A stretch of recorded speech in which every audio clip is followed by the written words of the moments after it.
उस दिन रेखा चाची के आने के बाद सबके चेहरों पर फिर से आशा की किरणें चमकने लगी थी। ऐसा होता भी क्यों नहीं, आखिर 3 साल बाद घर की बेटी अनिका के लिए इतना अच्छा रिश्ता जो लाई थी। लड़के ने एमबीए के साथ इंजीनियरिंग की डिग्री ली हुई थी। 2 साल विदेश में रहकर पैसा भी खूब कमाया हुआ था। उसकी उम्र 33 साल की और अनिका 29 साल की उम्र के हिसाब से अधिक भी नहीं थी। खानदान भी उसका अच्छा था। रिश्ता लड़के वालों की तरफ से आया था, सो मना करने की गुंजाइश ही नहीं थी। सबसे बड़ी बात यह थी कि जिस कारण से अनिका का विवाह नहीं हो पा रहा था, वो परेशानी अब 3 साल से सामने नहीं आई थी। हर माता पिता की तरह अनिका के माता पिता भी चाहते थे कि बेटी को वे खूब धूमधाम से विदा कर ससुराल भेज सकें। फिर भी उसका विवाह नहीं हो पा रहा था। 2 भाइयों की इकलौती बहन, खाता पीता घर और कम बोलने व सरल स्वभाव वाली अनिका घर के कामों में निपुण थी। खूबसूरत लड़की के लिए तो रिश्तों की कमी नहीं थी, पर परेशानी तब आती जब कहीं उसके रिश्ते की बात चलती थी। पहले 2-4 दिन तो अनिका ठीक रहती थी, पर जैसे ही रिश्ता पक्का होने की बात होती, उसे दौरा सा पड़ जाता था। उसकी हालत अजीब सी होने जाती थी। हाथ पैर ठंडे पड़ जाते थे, शरीर कांपने लगता और होठ नीले पड़ जाते थे। वो फटी सी आंखों से बस देखती रह जाती और जबान पथरा जाती थी। सब पूछने की कोशिश करके हार जाते थे कि अनिका, कुछ तो बोल, तेरी ऐसी हालत क्यों हो जाती है? तो कुछ बता तो सही। पर अनिका की जबान पर जैसे ताला सा पड़ा रहता था। बस कभी कभी चीख उठती थी, नहीं नहीं, मुझे बचा लो, मैं मर जाऊंगी। नहीं, मुझे शादी नहीं करनी। और फिर रिश्ते वालों को मना कर दिया जाता। शुरू शुरू में तो उसकी हर हालत को परिवार वालों ने छिपाए रखा, सो रिश्ते आते रहे और वही परेशानी सामने आती रही। पर धीरे धीरे यह बात रिश्तेदारों और सगे संबंधियों को भी पता चल गई। तरह तरह की बातें होने लगी। कोई हमदर्दी दिखाने के साथ उसे तांत्रिकों के पास ले जाने की सलाह देता, तो कोई साधु संतों का आशीर्वाद दिलाने को कहता और डॉक्टरों को दिखाने की बात करता। पर कोई बीमारी होती तो उसका इलाज होता ना। एक दिन चाची ने मौसी जी से कह भी दिया, मुझे तो दाल में काला लगता है, चाहे कोई माने ना माने, मुझे तो लग रहा है अनिका का कहीं चक्कर चल रहा है और शर्म के मारे माँ बाप के सामने मुंह नहीं खोल पा रही है। वरना ऐसा क्या हो गया है कि इतने अच्छे अच्छे घरों के रिश्ते ठुकरा रही है? अरे, ये जहाँ कहेगी हम इसका रिश्ता करेंगे, कम से कम ये आए दिन की परेशानी तो हटे। हाँ दीदी, लगता तो मुझे भी कुछ ऐसा ही है, लेकिन उस टाइम उसकी हालत देखी नहीं जाती। रिश्ते का क्या, कहीं ना कहीं हो ही जाएगा। इकलौती लड़की है, कुछ तो रास्ता खोजना ही पड़ेगा, मौसी दुख से कहती। और फिर जब मौसी ने एक दिन बातों ही बातों में बड़े लाड़ के साथ अनिका के मन की बात जाननी चाही, तो उसकी आंखें फटी की फटी रह गई, जैसे दुनिया का सबसे बड़ा इल्ज़ाम उसके सिर पर मढ़ दिया गया हो। काफ़ी देर बाद संभल कर बोली, मौसी आपने सोचा भी कैसे? क्या आपको मैं ऐसी लगती हूँ कि इतना बड़ा कदम उठा सकूँ? नहीं बेटा, ये कोई अपराध या गुनाह नहीं है। हम तो बस तेरे मन की बात जानकर तेरी सहायता करना चाहते हैं, तेरा घर बसाना चाहते हैं। क्या कहूँ मौसी, मैं तो खुद हैरान हूँ कि रिश्ते की बात चलते ही ना जाने मुझे क्या हो जाता है। बस यह समझ लीजिए कि मुझे विवाह के नाम से नफरत है। मैं सारी जिंदगी शादी नहीं करूँगी। अनिका सिर झुकाए कहती रही और फिर सच में वह 20 से 29 साल की हो गई, पर उसने शादी के लिए हाँ नहीं की। हालांकि कई बार अनिका को शादी की अहमियत का एहसास होता था कि माता पिता नहीं रहेंगे, भाई शादी करने के बाद अपने घर परिवार में व्यस्त हो जाएंगे, तो उसे कौन सहारा देगा? उसे भी तो शादी करके घर बसा लेना चाहिए। उसकी सखी सहेलियों की शादी हो चुकी है और कितने तो बच्चे भी हो गए हैं। अब इतने लंबे समय के बाद इस उम्र में उसके लिए इतना अच्छा रिश्ता आया था। सबको यही आशा थी कि अब इतना समय गुजरने के बाद वह तैयार हो गई होगी और सोच समझकर फैसला लेगी। पर अनिका ने फिर मना कर दिया था।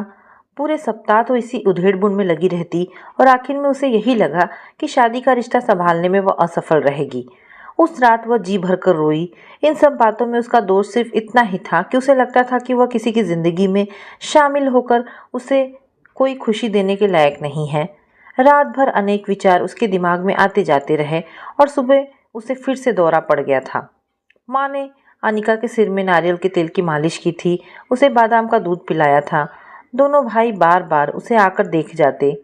पापा उसके बराबर में सिर झुकाए बैठे सोच रहे थे कि आखिर क्या गम है मेरी बेटी को।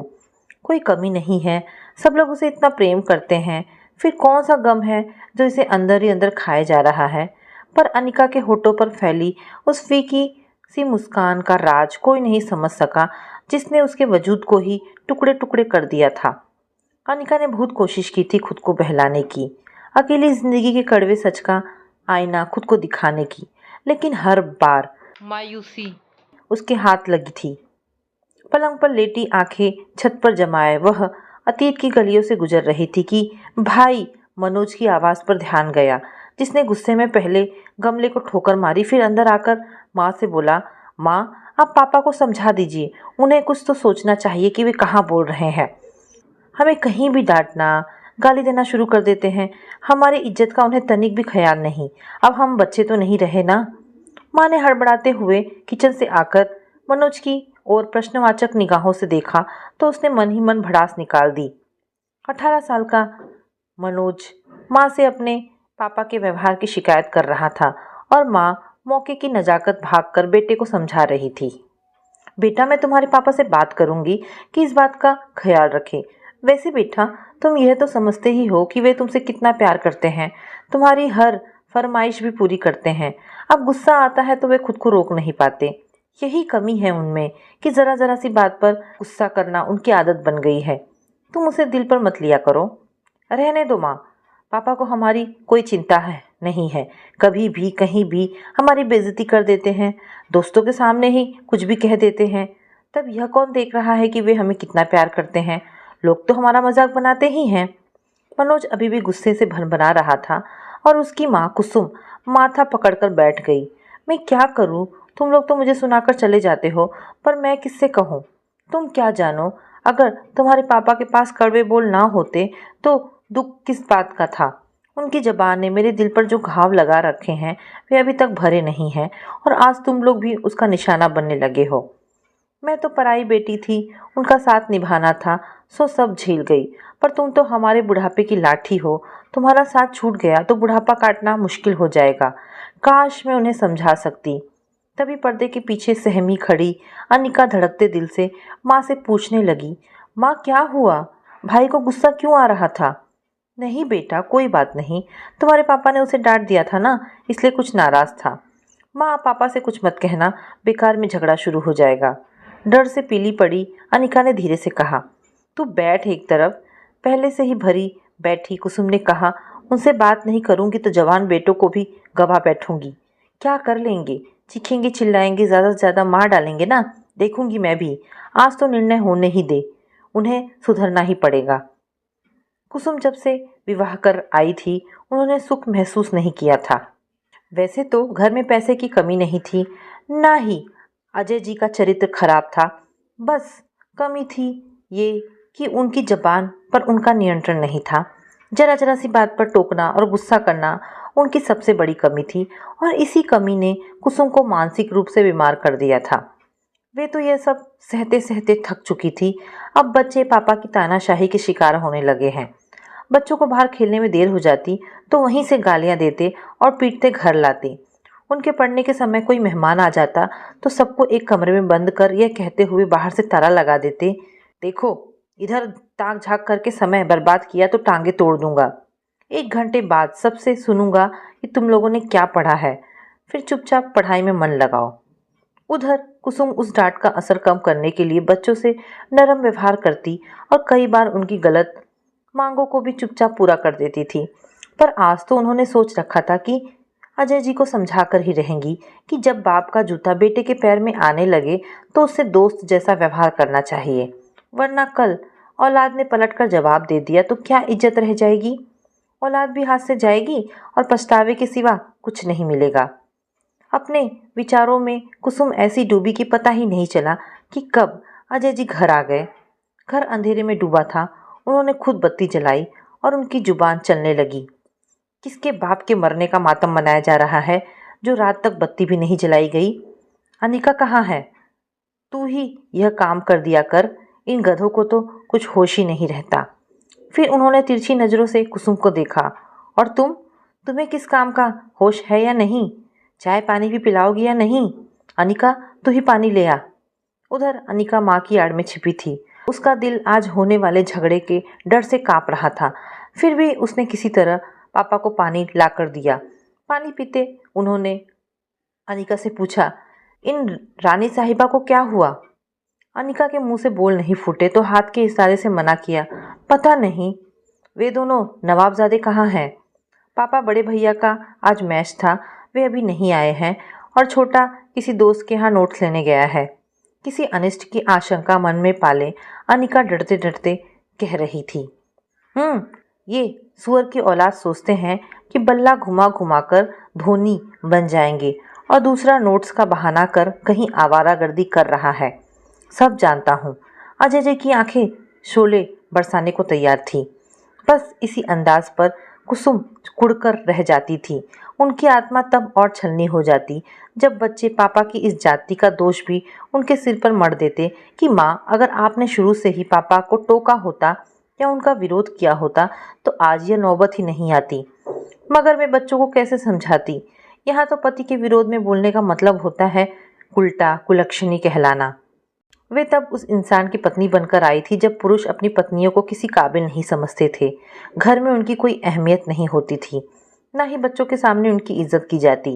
वरना कुसुम यह कहाँ चाहती थी कि पिता पुत्र का सामना लड़ाई झगड़े के सिलसिले में हो, और इसलिए कुसुम ने खुद बहुत संयम से काम लेकर पिता पुत्र के बीच सेतु बनने की कोशिश की थी। उन्होंने तो जैसे तैसे अपना समय निकाल दिया था, पर अब नया खून बगावत का रास्ता अपनाने को मचल रहा था और इसी के चलते घर के हालात कब बिगड़ जाए कुछ भरोसा नहीं। और इन सब बातों का सबसे बुरा असर अनिका पर पड़ रहा था। अनिका माँ की हमदर्द थी तो पापा से भी उसे बहुत प्रेम था, लेकिन जब तब घर में होने वाली किचकिच उसको मानसिक रूप से बीमार करने लगी थी। स्कूल जाती तो हर समय यह डर हावी रहता कि कहीं पापा अचानक घर ना आ गए हो, क्योंकि मनोज भाई अक्सर स्कूल से गायब रहते थे और घर में रहते तो तेज आवाज में गाने सुनते थे। इन दोनों बातों से पापा बुरी तरह चिढ़ते थे। माँ मनोज को समझाती तो वह अनसुनी कर देता। उसे पता था कि पापा ही माँ की बातों पर ध्यान नहीं देते हैं, इसलिए उनका क्या है, बड़बड़ करती ही रहेंगी। ऐसे में किसी अनहोनी की आशंका अनिका के मन को सहमाए रहती और स्कूल से घर आते ही उसका पहला प्रश्न होता, माँ पापा तो नहीं आ गए? भाई स्कूल गए थे या नहीं? पापा ने सुमित भाई को क्रिकेट खेलते तो नहीं पकड़ा?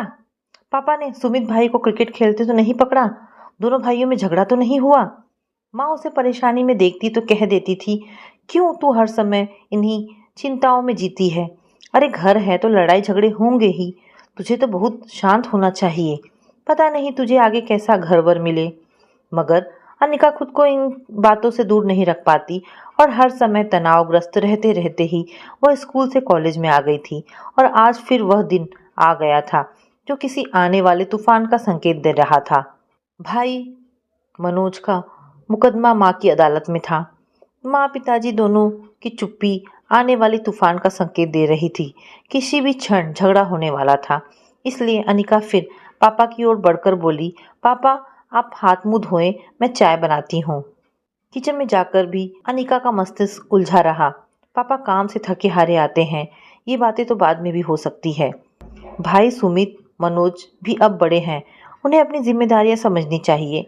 समय से घर आना, वो पढ़ना चाहिए, पर दोनों को कुछ ध्यान ही नहीं रहता। अनिका अक्सर पापा का पक्ष लेती। इसके पीछे छिपा कारण यह था कि वह माँ को गुस्से से बचाना चाहती थी, लेकिन कुसुम को शिकायत होती कि वह सब कुछ जानते हुए भी पापा का पक्ष लेती है। पापा चाय का कप लेकर कमरे में चले गए और अनिका से पूछा, तुम्हारी माँ को क्या हुआ? कुछ नहीं। क्यों, आपसे कुछ कहा? अनिका ने अनजान बनकर पूछा। नहीं, कहा तो नहीं, पर लग रहा है कुछ गड़बड़ है। जाओ बुलाकर लाओ माँ को, उन्होंने आदेश देने के अंदाज में अनिका से कहा तो उसका दिल अनजानी आशंका से धड़क उठा। दरवाजे पर खड़ी माँ तमतमाए चेहरे से उसे देखकर बोली, किचन में जाओ और खाने की तैयारी करो। जी कह अनिका बाहर निकल गई, पर उसके पैर कांपने लगे थे। हमेशा यही होता था, जब घर में कलह होती तो उसे किचन में जाने का आदेश मिल जाता था और फिर वह पल आ गया जिससे उसका मन हमेशा कांपता था। अंदर माँ पापा से कह रही थी, देखिए आज मैं आपसे ऐसी बातें कहने वाली हूँ जिसमें आपकी, बच्चों की व इस घर की भलाई है।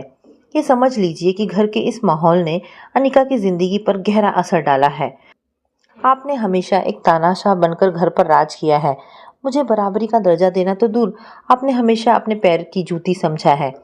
मैंने फिर भी कुछ नहीं कहा। अनिका भी मुझे ही चुप कराती है क्योंकि वह लड़ाई झगड़े से डरती है। लेकिन अब मामला दोनों लड़कों का है। अब मनोज ने भी कह दिया है कि पापा हमें दूसरों के सामने बेइज्जत ना करें। संभालिए खुद को, वरना कल सुमित घर से भागा था, अब कहीं मनोज भी कर चुकी बकवास। खबरदार अब एक शब्द भी आगे बोला तो। अंगारों से लाल आंखें लिए मुट्ठियां भींचे अजय की कड़क आवाज दूर तक जा रही थी। कान खोलकर सुन लो, बच्चों को बिगाड़ने में सिर्फ तुम्हारा हाथ है। तुम्हारे कारण ही वे इतनी हिम्मत करते हैं। कहाँ है वह उल्लू का पट्टा? मेरे सामने कहता तो खाल खींच देता उस सुअर की औलाद की।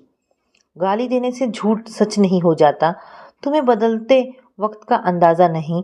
बच्चों के साथ कदम नहीं मिला सकते तो उनका रास्ता मत रोको। कुसुम भी तैश में आ गई थी। जिस बात से दूर रखने के लिए कुसुम ने अनिका को रसोई में भेजा था, वे सारी बातें दीवारों की हदें पार कर उसके कानों में गूंज रही थी। अजय मर्दों वाले अंदाज में कुसुम की कमजोरियों को गिनवा रहे थे और दोनों बेटे माँ की बेइज्जती पर दुख से पहलू बदल रहे थे, तो अनिका दोनों भाइयों को फटकार रही थी। लो पड़ गया चैन। एक दिन भी घर में शांति नहीं रहने देते। रोज कोई ना कोई हंगामा होता है। रोज के झगड़ों से मेरी जान निकल जाती है। इससे अच्छा है कि मैं मर ही जाऊं। ऊपर से मौसी, बुआ, चाची आकर अपने पतियों की वीर गाथाएं सुनाती हैं कि वे उनसे लड़ते हैं। क्या सारे पुरुष एक से होते हैं? उन्हें यही करना होता है तो वे शादियां ही क्यों करते हैं? सुमित गुस्से से गुर्राया। तुम चुप ही रहो दीदी। सारा दोष माँ पिताजी का ही है। हर समय वे झगड़ते रहते हैं।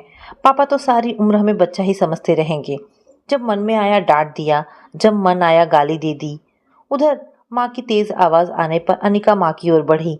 माँ रहने दो, आप ही चुप हो जाइए। आपको पता है कि पापा अपनी बात के आगे किसी की नहीं सुनते, तो आप मत बोलिए। तू हट जा अनिका, आज फैसला होकर रहेगा। मुझे गुलाम समझ रखा है। बाप रौब जमाता है तो बेटे अलग मनमानी करते हैं। तेरा क्या है, शादी के बाद अपने घर चली जाएगी, पर मेरे सामने तो बुढ़ापा है। अगर तेरे पापा का यही हाल रहा तो क्या दामाद और बहुओं के सामने भी ऐसी ही गालियां खाती रहूंगी? नहीं, आज होने दे फैसला। माँ बुरी तरह हाफ रही थी और अनिका रो रही थी।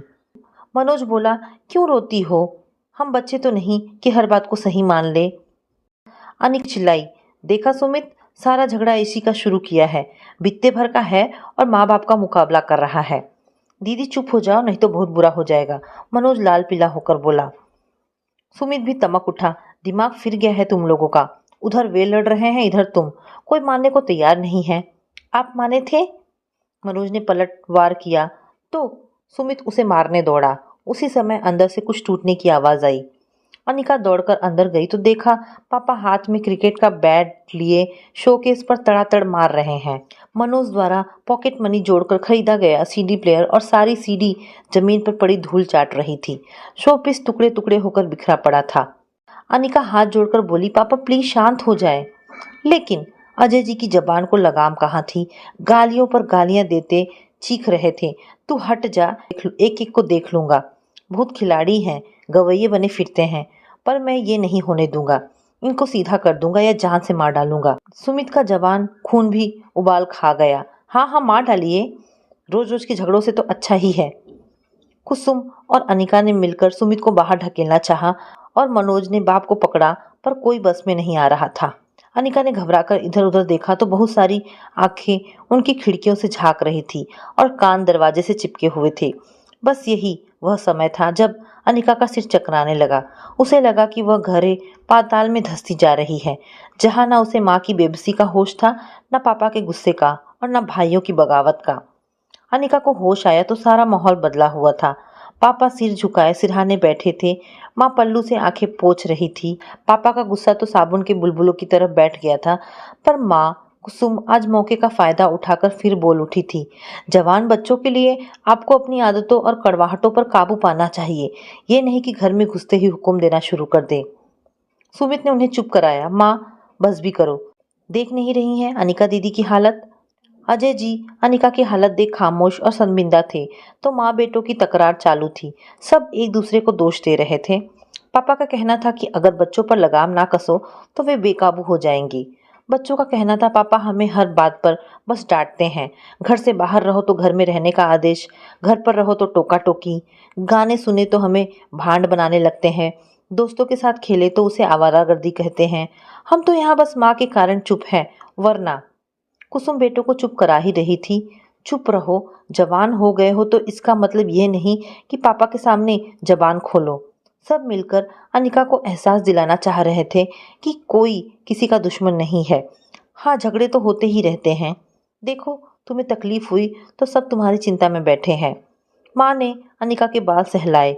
सब लड़ झगड़ कर एक हो जाते हैं, पर तुम बेकार में उसे दिल में पाल लेती हो। अनिका बिखर गई। माँ, आपको अच्छा लगे या बुरा, पर सच यह है कि गलती आपकी भी है। आपको यही लगता है कि पापा ने कभी आपकी कदर नहीं की, लेकिन मैं जानती हूँ पापा के मन में आपके लिए क्या है। आप घर नहीं होती तो आपको पूछते हैं, आपकी बहुत सी बातों की सराहना निगाहों से करते हैं, पर कहना नहीं आता उन्हें। लेकिन उनकी तकलीफ दे बातों के कारण आपका ध्यान उनकी इन बातों पर नहीं जाता। इसी कारण पापा पर गुस्सा आने पर आप बच्चों के सामने पापा की कमजोरियां गिनवाती हैं और फिर बच्चे उनको आपकी पीठ पीछे बुरा भला कहते हैं। अनिका बोल रही थी। कुसुम चोर सी बनी सब बातें सुन रही थी। अजय जी भी अनिका की हालत से घबराए थे। हमेशा ही गुस्सा ठंडा होने पर वह एकदम बदल जाते। उन्हें पत्नी बच्चों पर प्यार उमड़ आता था। आज भी यही हुआ। वे उठे और टूटा शोपीस सीडी प्लेयर उठाकर गाड़ी में रखने लगे। टूटी सीडी के नाम पर नंबर नोट करने लगे। अनिका खामोशी से लेटी देख रही थी कि अब पापा मार्केट जाकर सब नया सामान लाएंगे। आइसक्रीम मिठाई से फ्रिज भर जाएगा। माँ के लिए नई साड़ी, भाइयों को पॉकेट मनी मिलेगी। प्यार से समझाएंगे कि बेटा, अभी तुम लोगों का ध्यान पढ़ने में लगना चाहिए। मैं तो चाहता हूँ कि तुम लोग खाओ पियो हंसो बोलो। पापा खुश होंगे तो सबके साथ बैठे दुनिया जहाँ की बातें करेंगे। माँ भी चहकती फिरेगी। बस 2 दिन बाद ही जरा सी कोई बात होगी तो फिर हंगामा शुरू हो जाएगा। अनिका का तो कॉलेज जाना भी बंद हो चुका था। यो वहां जाने पर भी हमेशा की तरह मन धड़कता था कि कहीं फिर दोनों भाइयों में माँ बाप में झगड़ा ना हो गया हो। कहीं मौसी और चाची अपने अपने पतियों से झगड़ कर ना आ बैठी हों। बस यही हालात थे कि जिनके कारण अनिका को पुरुषों से नफरत हो गई थी, जिसमें उसके पिता, भाई, फूफा, मौसा, चाचा सभी शामिल थे। सारे पुरुष उसे जल्लाद लगते थे, जो सिर्फ स्त्रियों पर अपना हक जताकर उन्हें नीचा दिखाना चाहते थे। इससे बचने के लिए वह इतना ही कर सकती थी कि मर्दों के साए से दूर रहे। आज उसके भाई अच्छा खासा कमाकर परिवार वाले हो गए थे। एक अनिका ही जिसके लिए सब कुछ बेकार हो चला था। अब यह रिश्ता फिर से हाथ आया और अनिका ने फिर से इनकार कर दिया था। इस बार अजय जी को गुस्सा तो बहुत आया, फिर भी खुद पर काबू पाकर वे अनिका को समझा रहे थे। यह क्या नादानी है, तुम्हारी इतनी उम्र होने पर भी यह रिश्ता आया है। अब कहीं ना कहीं तो समझौता करना ही पड़ेगा। खुशियां दरवाजे पर खड़ी हैं, फिर तुम्हें क्या परेशानी है? या तो तुम्हें मुझे यह बात स्पष्ट समझानी होगी, वरना मैं अपने हिसाब से जो करना है कर दूंगा। कुछ समय अनिका सिर झुकाए खड़ी रही, फिर हिम्मत करके बोली, आप मुझसे जवाब मांग रहे हैं तो सुनिए पापा, मैं हार गई हूँ खुद से लड़ते लड़ते। बहुत सोचने के बाद मुझे विश्वास हो गया कि मैं माँ जैसी हिम्मत व सब्र नहीं रखती। मैं नहीं चाहती कि मेरे पापा द्वारा जो व्यवहार मेरी माँ से किया गया है, वही व्यवहार कोई और व्यक्ति मेरे साथ करे। औरत होने के नाते मैं उस औरत के दुख को महसूस कर सकती हूँ जो मेरी माँ है। हो सकता है कि विवाह के बाद मैं भी व्यवहारिकता में जाकर सब कुछ सह लूँ, पर मैं इतिहास दोहराना नहीं चाहती। आपके माँ व परिवार के बीच होने वाले झगड़ों ने मेरे अस्तित्व को ही जैसे खोखला व कमज़ोर बना दिया है। मुझे नहीं लगता कि मैं अब किसी परिवार का हिस्सा बनने लायक हूँ। एक अनजाना सा डर मुझे हर खुशी से दूर ही रखेगा। इसलिए आप मुझे माफ़ कर दे और रिश्ते के लिए मना कर दे। इतना कहकर वह दोनों हाथों से मुंह छिपाकर फूट फूट कर रो दी और कमरे में भाग गई। अनिका की बात सुनकर अजय जी सन्न रह गए। उन्होंने सोचा भी नहीं था कि आए दिन घर में होने वाले झगड़े उनकी बेटी की जिंदगी में ऐसा गहरा निशान छोड़ जाएंगे कि उसकी जिंदगी की खुशियां ही छिन जाएगी। जिंदगी के कटघरे में आज वे अपराधी बन सिर झुकाए खड़े थे। तो दोस्तों, ये कहानी यहाँ पर समाप्त होती है। आशा करती हूँ कहानी आपको पसंद आई होगी। अगर कहानी पसंद आई है तो प्लीज़ इसे लाइक एंड शेयर करें। धन्यवाद दोस्तों ऐसी ढेरों पारिवारिक और शिक्षाप्रद कहानी सुनने के लिए हमारे चैनल को प्लीज़ सब्सक्राइब करें।